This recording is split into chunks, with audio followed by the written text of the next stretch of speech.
It's the fruitful time of year again, early autumn, when nature's at its most generous. This year there's an amazing crop of berries and apples.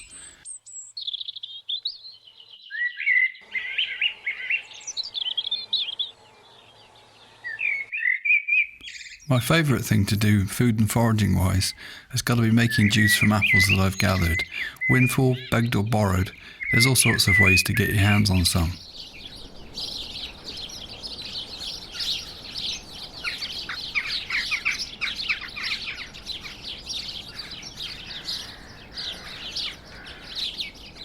So many apples go to waste each year, it's shameful.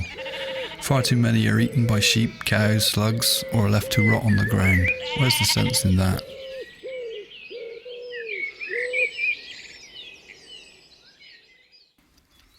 Look over your neighbour's fence. They've probably got a tree heavy with fruit. Ask them for some. I did.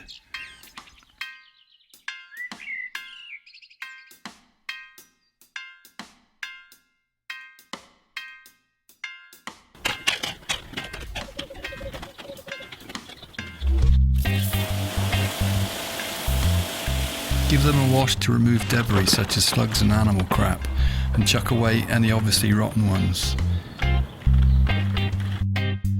You'll need a press. This one is about 5 litres. It wasn't expensive, about 90 quid if I remember correctly. An apple corer makes light work of coring and chopping your apples, ready for scratting or pulping.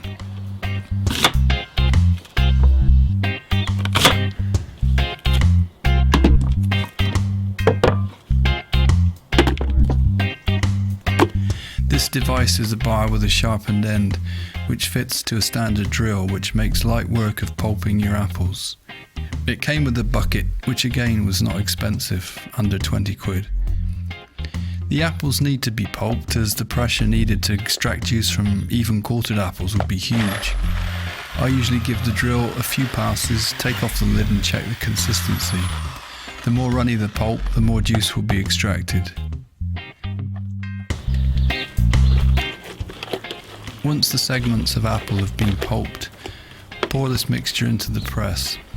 It goes into the net which sits within the wooden slats of the pressing cage to keep the pulp separate from the juice.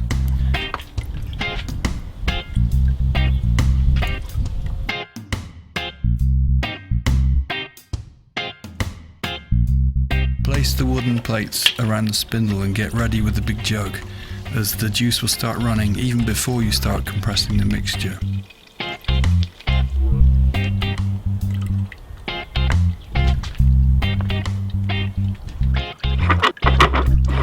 Screw down the tightening nut and you're ready to go.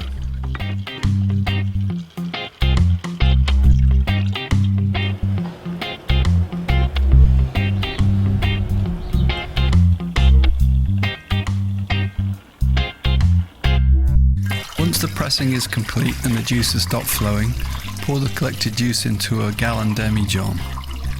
Now, I know that resembles river water, and that's just the juice oxidizing.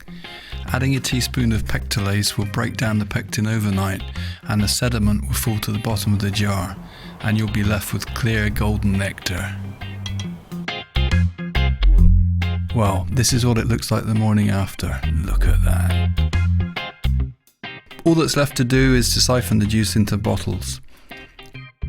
It'll keep for a few days in the fridge. If you want to keep it for longer, you'll need to pasteurize it. It doesn't take much to further refine this stuff into cider.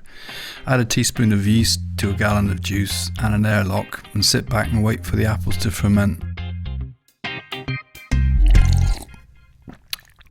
Proper job.